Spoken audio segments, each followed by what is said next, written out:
ଯୁକ୍ତ 2 ପିଲା ଓଡ଼ିଆରେ ପଢ଼ିବେ ବିଜ୍ଞାନ ପାଠ ସନ୍ଦର୍ଭ ପୁସ୍ତକ ଉନ୍ମୋଚନ କଲେ ମୁଖ୍ୟମନ୍ତ୍ରୀ। ଯୁକ୍ତ 2 ପରୀକ୍ଷା ପାଇଁ ହବ୍ରେ କଡ଼ା ସୁରକ୍ଷା, ପ୍ରଶ୍ନପତ୍ର ଜଗିବ ଏଆଇ କ୍ୟାମେରା। 12ରୁ 2ଟି ପର୍ଯ୍ୟାୟରେ ପ୍ରଶ୍ନପତ୍ର ଯିବ। ଭୁବନେଶ୍ୱର 3 ବରିଷ୍ଠ ଆଇଏଏସ୍କୁ ପଦୋନ୍ନତି। ଏମାନେ ହେଉଛନ୍ତି ଶାଶ୍ୱତ ମିଶ୍ର, ବିଶାଳ ଦେବ ଓ ଉଷା ପାଢ଼ୀ। ମିଳିଲା ଅତିରିକ୍ତ ମୁଖ୍ୟ ଶାସନ ସଚିବ ଦାୟିତ୍ୱ। ଆସନ୍ତା ସୋମବାର ମୁଖ୍ୟମନ୍ତ୍ରୀଙ୍କ ଜନ ଅଭିଯୋଗ ଶୁଣାଣି ବନ୍ଦ ରହିବ। ଭୁବନେଶ୍ୱର ଡାଏଲ୍ 112 ଗୋଟିଏ ମିନିଟ୍ରେ ସ୍ପଟ୍ରେ ପହଞ୍ଚିବ ଓଡ଼ିଶା ଫାୟାର ସର୍ଭିସ୍। ଭୁବନେଶ୍ୱର 10 ବିଭାଗର 12ଟି ପ୍ରସ୍ତାବ ଉପରେ କ୍ୟାବିନେଟ୍ର ମୋହର। 17,250 କୋଟି ଟଙ୍କା ହେବ ନିବେଶ। ପୁରୀ ସମୁଦ୍ରରେ ଅଘଟଣ, ସ୍ନାନ କରୁଥିବା ବେଳେ ରିପ୍ କରେଣ୍ଟ ନେଇଗଲା ମା ପୁଅଙ୍କ ଜୀବନ। ସପ୍ତମ ଦିନରେ ଖଣ୍ଡଗିରି ମେଳା। ଆଜି ଅଗ୍ନି ଉତ୍ସବ ମେଳାରେ ପଡ଼ିବ ଯବନିକା।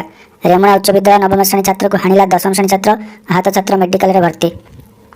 ଫେବୃଆରୀ 3ରେ ଓଡ଼ିଶା ଆସୁଛନ୍ତି ରାଷ୍ଟ୍ରପତି। ସଜାଇ ହେଲାଣି ପୁରୀ ଲୋକଭବନ। ରାଷ୍ଟ୍ରପତିଙ୍କ ଗସ୍ତ ପାଇଁ ଚଳଚଞ୍ଚଳ ଯାଜପୁର। ସୁରକ୍ଷା ବ୍ୟବସ୍ଥା କଡ଼ାକଡ଼ି। ଭିଜିଲାନ୍ସ ଜାଲରେ ବଡ଼ଚଣା ବ୍ଲକ ପଶୁ ସମ୍ପଦ କର୍ମଚାରୀ। କୁକୁଡ଼ା ଚାଷ ସ୍କିମ୍ ସବସିଡି ପାଇଁ ନେଉଥିଲେ ଲାଞ୍ଚ।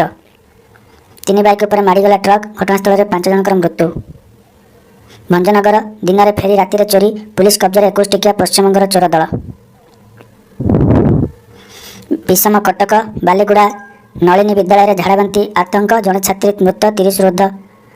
ଅନଲାଇନ୍ ଗେମିଂ ଆପ୍ ମାଧ୍ୟମରେ ସାଇବର ଠକେଇ। ୱିଙ୍ଗୋ ଆପ୍ ଉପରେ ରୋକ ଲଗାଇଲେ ସରକାର। ମହାରାଷ୍ଟ୍ର ପ୍ରଥମ ମହିଳା ଉପମୁଖ୍ୟମନ୍ତ୍ରୀ ହେଲେ ସୁନେତ୍ରା ଅଜିତ ପାୱାର। ଆଜିଠୁ ବଡ଼ ପରିବର୍ତ୍ତନ। ପାନ ମସଲା ଓ ସିଗାରେଟ ଶୌକ ହେବ ମହଙ୍ଗା। ନୂତନ ଟିକସ ଲାଗୁ କରାଯିବ। ଆଗେଇ ଚାଲିଛି ଅଷ୍ଟମ ବେତନ ଆୟୋଗର କାମ। ବଜେଟ୍ରେ କେନ୍ଦ୍ରୀୟ କର୍ମଚାରୀଙ୍କୁ ମିଳିବ ସରପ୍ରାଇଜ୍। ଟି20 ବିଶ୍ୱକପ୍ ଆରମ୍ଭ ପୂର୍ବରୁ ଅଷ୍ଟ୍ରେଲିଆକୁ ବଡ଼ ଝଟକା। ବାଦ୍ ପଡ଼ିଲେ Pat Cummins. Melbourne Australia open. କାଜାଖସ୍ତାନର ଏଲିନା ରିବାନିକା ମହିଳା ସିଙ୍ଗଲ୍ସ ଚାମ୍ପିୟନ।